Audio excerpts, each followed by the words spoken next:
মধ্যপ্রাচ্য সহ বিভিন্ন দেশে আজ ঈদ। সৌদির সাথে মিল রেখে উৎসব করবে মালদ্বীপও। শেষ মুহূর্তেও প্রবাসীদের নানান প্রস্তুতি।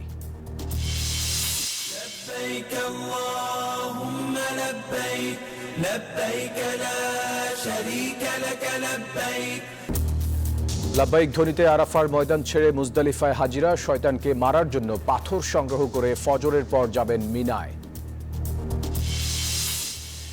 এবং মামলামুক্ত হয়ে ঈদ করতে লন্ডনে গেলেন তারেক রহমানের স্ত্রী ডক্টর জুবায়দা। জিয়া পরিবারের নামে অপতথ্য ছড়ানো হচ্ছে, অভিযোগ রিজভীর।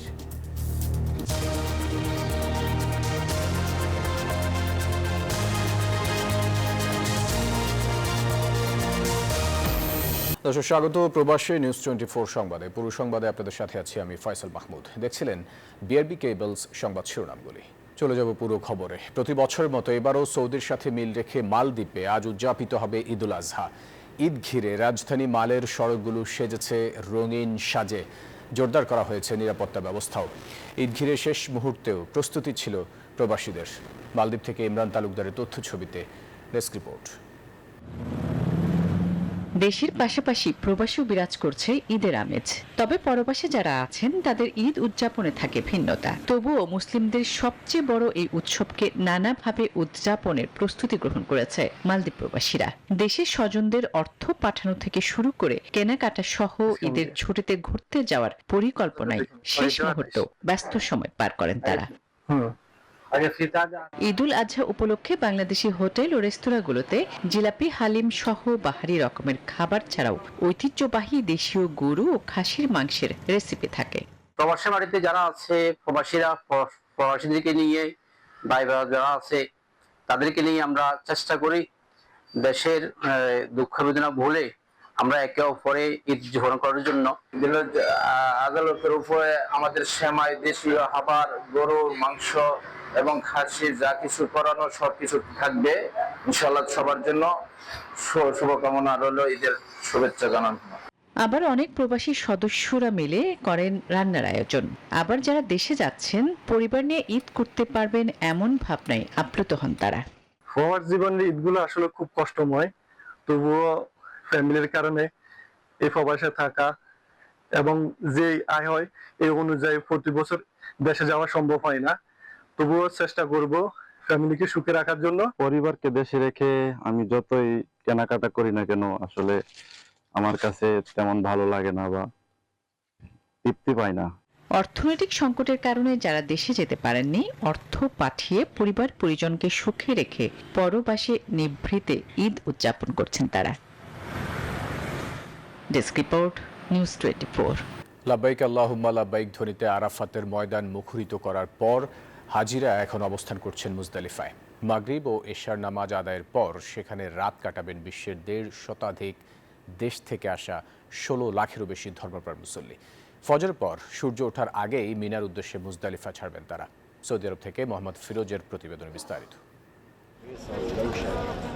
সূর্য ডোবার পরপর মাগরিব নামাজ না পড়েই মুজদালিফার উদ্দেশ্যে আরাফাতের ময়দান ত্যাগ করেন আল্লাহর মেহমানরা।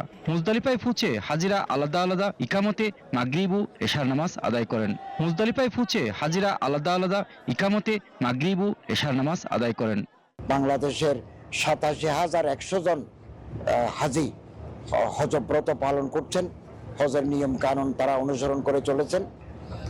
আমাদের প্রশাসনিক টিম, প্রশাসনিক সহায়তাকারী team, IT team, medical team সুন্দর সুচারুরূপে ওনাদের দায়িত্ব, স্ব দায়িত্ব ওনারা পালন করে যাচ্ছেন।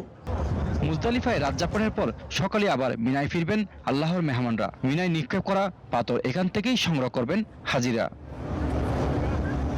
এরপর 10 জিলহজ ঈদুল আজহার দিন জামারায় শয়তানকে পাথর মেরে কুরবানি দিয়ে মাথা মুন্ডন করবেন তারা। পরে কাবা শরীফ তওয়াফ করবেন। এদিকে মুসল্লিদের সেবা নিশ্চিতে অত্যাধুনিক সব ব্যবস্থা নিয়েছেন সৌদি সরকার। নিরাপত্তা যোদ্ধার সহ কৃত্রিম বুদ্ধিমত্তা AI এর ব্যবহার করেছে সৌদি আরব। মোহাম্মদ ফিরোজ, নিউজ 24, সৌদি আরব। দর্শক, হজ নিয়ে আরও খবরাখবর জানাতে সৌদি আরব থেকে যুক্ত হচ্ছেন সহকর্মী মোহাম্মদ ফিরোজ।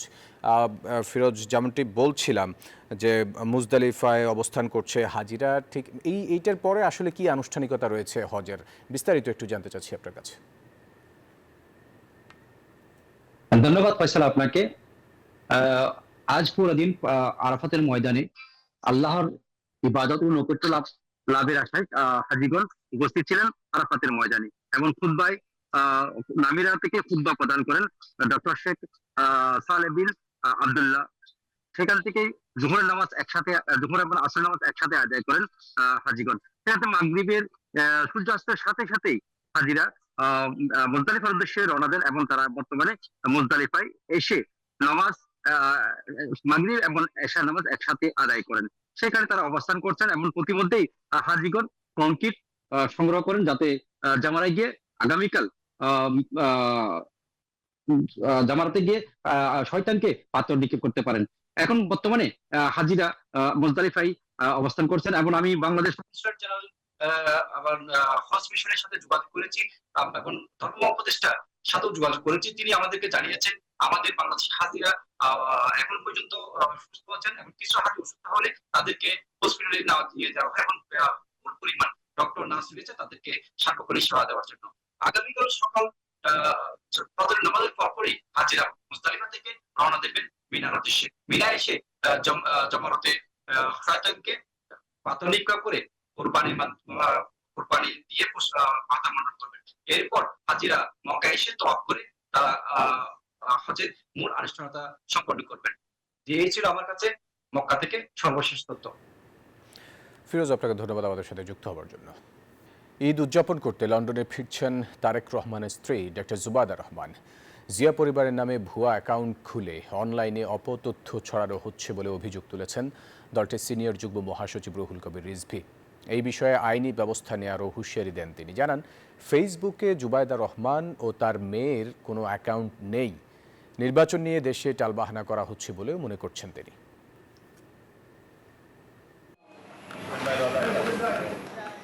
মামলা মুক্ত হয়ে ঢাকা ছাড়লেন বিএনপির ভারপ্রাপ্ত চেয়ারম্যান তারেক রহমানের স্ত্রী ডাক্তার জুবাইদা রহমান। স্বামী তারেক রহমান ও কন্যা জাইমা রহমানের সাথে ঈদ করবেন লন্ডনে। শাশুড়ি বিএনপি চেয়ারপারসন খালেদা জিয়ার সাথে ঢাকায় কাটানো স্মৃতি নিয়ে শেষ করলেন 1 মাসের এই সফর। কাতার এয়ারওয়েজের একটি ফ্লাইটে বৃহস্পতিবার সকাল 11টায় ঢাকা ছাড়েন তিনি। 6 মে শাশুড়ি বিএনপি চেয়ারপারসন খালেদা জিয়ার সঙ্গে দেশে এসেছিলেন তিনি। এদিকে জিয়া পরিবারের নামে ভুয়া অ্যাকাউন্ট খুলে সোশ্যাল মিডিয়ায় বিভ্রান্তিকর তথ্য ছড়ানো হচ্ছে বলে অভিযোগ করেছে বিএনপি। নয়াপল্টনে সংবাদ সম্মেলনে দলটির সিনিয়র যুগ্ম মহাসচিব জানান, ষড়যন্ত্রকারী ওই মহলকে প্রতিহত করতে হবে। এসব অপপ্রচারের লক্ষ্য হচ্ছে জনমনে জিয়া পরিবারকে নিয়ে বিভ্রান্তি সৃষ্টি করা। যারা এ ধরনের জালিয়াতির কাজে যুক্ত রয়েছে তারা সুদূর প্রসারী কোনো চক্রান্তের নীল নকশা বাস্তবায়ন করছে বলে আমরা মনে করি। এর আগে উত্তরায় স্বল্প আয়ের মানুষের মাঝে ঈদ উপহার বিতরণ করেন বিএনপির এই নেতা। বলেন, নির্বাচন নিয়ে প্রধান উপদেষ্টা গড়িমসি করছেন। আজও জনমনের প্রশ্ন যে নির্বাচন নিয়ে এত গড়িমসি কেন? এই নির্বাচন তো শেখ হাসিনা ধ্বংস করে দিয়েছিল। এই অবাধ সুষ্ঠু নির্বাচন তিনি একেবারে জাদুঘরে পাঠিয়ে দিয়েছিলেন। জনগণের প্রত্যাশা ডক্টর ইউনূস সাহেব তিনি প্রয়োজনীয় যে সংস্কারগুলো করা দরকার সেগুলো করে নির্বাচন দেবেন। ডিসেম্বরের মধ্যে নির্বাচন চাই বিএনপি, আবারও সাফ জানিয়ে দেন রুহুল কবির রিজভী। 8ই আগস্ট থেকে ডিসেম্বর প্রায় 15-16 মাসের মধ্যে একটা নির্বাচনের প্রস্তুতি, একটা সংস্কারের প্রস্তুতি কি সম্পন্ন হয় না? ফজলে রাব্বি সৌরভ, নিউজ 24, ঢাকা। যুক্তরাজ্যে প্রতি বছরের মতো এবারও ঈদ ইন দ্য পার্ক কমিটির আয়োজনে লন্ডনের মাইল অ্যান্ড স্টেডিয়ামে ঈদুল আজহার নামাজ অনুষ্ঠিত হবে। শুক্রবার স্থানীয় সময় সকাল 9:30টায় এই নামাজ অনুষ্ঠিত হওয়ার কথা রয়েছে। নামাজের ইমামতি করবেন বুরহানুদ্দিন মসজিদের খতিব হাফেজ মাওলানা শেখ মুরসালিন মিয়া। এ নিয়ে মাইল অ্যান্ড স্টেডিয়ামে এক সংবাদ সম্মেলন অনুষ্ঠিত হয়েছে। এতে বক্তব্য রাখেন আয়োজক আখলাকুর রহমান, টাওয়ার হ্যামলেটস কাউন্সিলের ডেপুটি মেয়র মাইয়ুম মিয়া তালুকদার, কাউন্সিলর কামরুল ইসলাম। উপস্থিত ছিলেন ঈদ ইন দ্য পার্ক কমিটির সদস্য কাউন্সিলর আবদালুল্লাহ, নেসাওয়ার আলী, রুহুল আমিন সহ আরও অনেকে। জামাতে সবাইকে অংশ নেওয়ার আহ্বান জানান আয়োজকরা।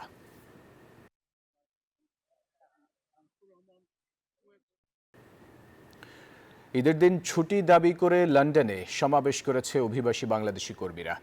ওয়ার্ড চ্যাপেল স্টেশনের সামনে এক সমাবেশে এমন দাবি জানায় 52 বাংলা টিভি সাপ্তাহিক পত্রিকা সহ কয়েকটি প্রতিষ্ঠান। এতে বক্তব্য রাখেন ইউকে প্রেস ক্লাবের ফাউন্ডার প্রেসিডেন্ট রেজা আহমদ ফয়সাল চৌধুরী শোয়েব। এই দাবির প্রতি একাত্মতা জানায় বাংলাদেশি হসপিটালিটি ওয়ার্কার্স ফোরাম সহ 20টি সংগঠন। ঈদের দিন ব্রিটেনের মূলধারার প্রতিষ্ঠান থেকে ছুটি পেলেও বাংলাদেশি মালিকানাধীন বেশিরভাগ কর্মক্ষেত্রগুলো ছুটি দেয় না, ফলে হাজারো প্রবাসীকে ঈদের আনন্দ ম্লান করে কাজ করতে হয়। আমাদের একটাই দাবি, মুসলমানদের দুটি ধর্মীয় উৎসবে ঈদের ছুটি বাস্তবায়ন করা হোক এবং এই বাস্তবায়নের জায়গাটা একমাত্র মালিক পক্ষই করতে পারেন। মালিক পক্ষ যদি ঈদের দুদিন ছুটি দিয়ে দেন, প্রয়োজনে বিকল্প স্টাফ রেখে দিয়ে দেন, তাহলে এই ঈদের ছুটিটা বাস্তবায়িত হয়। We should be able to celebrate Eid together and not have someone away for Eid and should have everyone all together. So I'm really happy that I can join today's initiative and campaign for Eid holidays. Like I celebrate Eid and it's really important for me and my family. I want everyone else, particularly the Bangladeshi community who actually celebrate Eid and all the Muslims. ঈদের বাকি মাত্র একদিন, তাই শেষ মুহূর্তে নারীর টানে বাড়ি ফেরা ঘরমুখ মানুষের চাপ বেড়েছে ট্রেন স্টেশন, বাস ও লঞ্চ টার্মিনালে। বৃহস্পতিবার সকাল থেকেই যথাসময়ে ট্রেন ছেড়ে গেলেও টিকিট ছাড়া অতিরিক্ত যাত্রী নিয়ে বিপাকে রেলওয়ে কর্তৃপক্ষ। এদিকে শিডিউল বিপর্যয়ের অভিযোগ লঞ্চ যাত্রীদের, অন্যদিকে যাত্রীর চাপ বাড়ায় বিপাকে পড়েছে বাস মালিকরাও। তবে সব পথে নিরাপত্তা বাড়ানোর ফলে সন্তুষ্ট যাত্রীরা। সেই সাথে বাড়তি ভাড়া আদায়ে জরিমানার হুঁশিয়ারি দেন সড়ক উপদেষ্টা। ঈদ মানেই খুশি, আনন্দ। এই বিশেষ মুহূর্ত পরিবারের সাথে ভাগাভাগি করে নিতে প্রতি বছরই ঢাকা ছাড়েন লাখ লাখ কর্মজীবী ঘরমুখ মানুষ। তবে যাত্রাপথ স্বস্তির না হলে এই ঘরমুখ মানুষের দুর্ভোগ চরমে পৌঁছায়। 10 দিনে সরকারি ছুটির প্রথম দিনে রাজধানীর বাস টার্মিনালগুলোর চিত্র কিছুটা এমনই ছিল। সকাল থেকেই বাড়ি ফেরা মানুষের চাপ বাড়ায় দেখা দেয় বাস সংকট। কাঙ্ক্ষিত টিকিট পেতে দীর্ঘক্ষণ অপেক্ষা করতে হয় যাত্রীদের। বলে যে আপনার টিকিট লাগবে না, গাড়ি তুলেন। আর যদি বলে যে টিকিট চায়, বলে যে ভাই আপনার যেতে হবে না, নেমে যান গাড়ি থেকে। এভাবে জিম্মি করে শত শত মানুষকে এভাবে হয়রানি করতেছে। 500, 700, 6000 যেদিন হরতাল লইতেছে আর মানুষ এখন না হুমড়ি খেয়ে বসছে, কারণ বাড়িতে যাইতে হইব। এদিকে নিরাপদে ভ্রমণের জন্য লঞ্চ টার্মিনালের প্রবেশপথে চালানো হচ্ছে তল্লাশি। সময় মতো লঞ্চ না ছাড়ার অভিযোগ জানান যাত্রীরা। সদরঘাটে যে একটা ভিড় থাকে ওরকম আছে, খুবই ভালোভাবে যাত্রীরা বাড়িতে যাচ্ছে। যাত্রী হয়েছে, এখনো ছেড়ে যাবে, ওরা বলছে 12টা ছেড়ে যাবে, কিন্তু এখনো ছেড়ে যাচ্ছে না। সকাল থেকে কমলাপুর রেল স্টেশন হয়ে যাত্রীরা নির্বিঘ্নে ঢাকা ছাড়লেও শেষ বিকেলে শিডিউল বিপর্যয়ে দুর্ভোগে পড়তে হয় তাদের। টিকিট না পেয়ে অনেকেই ঝুঁকি নিয়ে ট্রেনের ছাদে উঠে পড়েন। কুরবানি ঈদ, ফ্যামিলি আছে, আত্মীয় স্বজন আছে, সবার সাথে একসঙ্গে ঈদ করাটাই আনন্দ। 26 তারিখ অনলাইনে ঢুকে দেখি টিকিট নেই, তো আজকে আসলাম, দেখি টিকিট ছাড়া কিভাবে যাওয়া যায়, বাড়িতে তো যেতেই হবে। এদিকে যাত্রীদের নিরাপত্তায় সার্বিক পরিস্থিতি পর্যবেক্ষণের জন্য রেল স্টেশন ও বাস টার্মিনাল পরিদর্শন করেন উপদেষ্টারা। ঈদ যাত্রা মানে কয়েকটা জিনিস গুরুত্বপূর্ণ। একটা জিনিস হচ্ছে যে ট্রেনটা সময় মতো ছাড়া। তো আমি খোঁজ দিলাম যে সবগুলো ট্রেনই সময় মতো ছেড়ে গেছে। আইন শৃঙ্খলা পরিস্থিতি মাশাআল্লাহ খুবই ভালো থাকবে। যেহেতু আমাদের আপনারা সবাই ছুটি চলে গেলেও আমাদের ইউনিফর্ম বাহিনী কিন্তু থেকে যেতেছে। এবছর যাত্রীদের সুবিধার্থে প্রত্যেক টার্মিনালে সকাল 8টা থেকে 11টা পর্যন্ত মোবাইল কোর্ট বসানোর পাশাপাশি বাড়ানো হয়েছে আইন শৃঙ্খলা রক্ষাকারী বাহিনী। এবারের ঈদযাত্রা স্বস্তিদায়ক হবে বলেই প্রত্যাশা কর্তৃপক্ষের। বদরুল আলম শাওন, নিউজ 24, ঢাকা। জমে উঠেছে রাজধানীর কোরবানির পশুর হাট। গাবতলীর হাটে উট দুম্বার চমক থাকলেও চাহিদা বেশি ছোট ও মাঝারি আকারের গরু। তাই বড় গরুর বিক্রি নিয়ে দুশ্চিন্তা কাটছে না খামারিদের। তবু শেষ সময়ের কেনা বেচায় আশাবাদী খামারিরা। নিরাপত্তা নিশ্চিতে কাজ করছে প্রশাসন। রাজধানীতে জমে উঠেছে কোরবানি পশুর হাট। মিলছে নানা জাতের গরু ছাড়াও খাসি, মহিষ, ছাগল ও ভেড়া। কোথাও কোথাও দেখা মিলছে উট দুম্বারও। ঈদের ছুটি শুরু হওয়ায় বৃহস্পতিবার হাটগুলোতে বেড়েছে ক্রেতাদের ভিড়। বিরামহীন চলছে কেনা বেচাও। দিনভর বেরসিক বৃষ্টি মারিয়ে গাবতলী হাটে ছিল ক্রেতাদের ভিড়। কেউ করছেন দরদাম, বনিবনা হয়ে গেলে কিনে নিচ্ছেন পছন্দের পশু। 1,30,000-এর নিচে কোনো গরুই পাওয়া যাচ্ছে না। মাঝারি সাইজের গরুগুলো মোটামুটি ভালোই আছে, তবে দাম চাচ্ছে এরা। খুব মার্কেটিং করে সারাদিন ঘুরে সেই ফজরের পর থেকে এই পর্যন্ত, তারপরে দেখে তারপর কিনা হয়েছে আর কি। তবে প্রতিবারের মতো এবারও মাঝারি ও ছোট গরুর চাহিদা রয়েছে তুঙ্গে, আর বড় গরুর চাহিদা কম থাকায় দুশ্চিন্তায় পড়েছেন বিক্রেতারা। খাবারের দাম যে কস্টিং এ সে তুলনায় আমাদের জন্য ভালো না। বাজারের অবস্থা তো খুব একটা মোটামুটি ভালো লাগছে না আর কি। বড় বড় যেগুলো গরু ফুটছে, তাহলে এই গরুগুলো আমরা কোথায় দেব, কি করব আমরা? তবে শেষ সময়ে আরো জমজমাট কেনাবেচা হবে বলে আশাবাদী কর্তৃপক্ষ।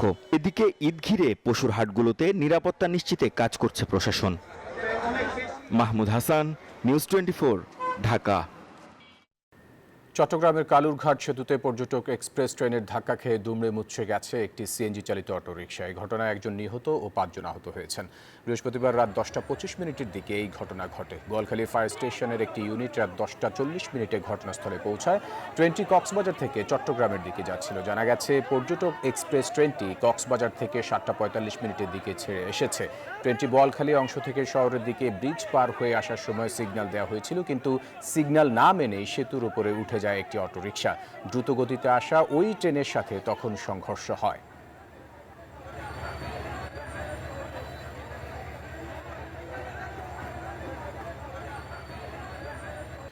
দর্শক, এই ছিল প্রবাসে নিউজ 24 সংবাদে। আরও সংবাদ ও বিশ্লেষণ জানতে ভিজিট করুন news24bd.tv-তে। এতক্ষণ সাথে থাকার জন্য ধন্যবাদ সবাইকে।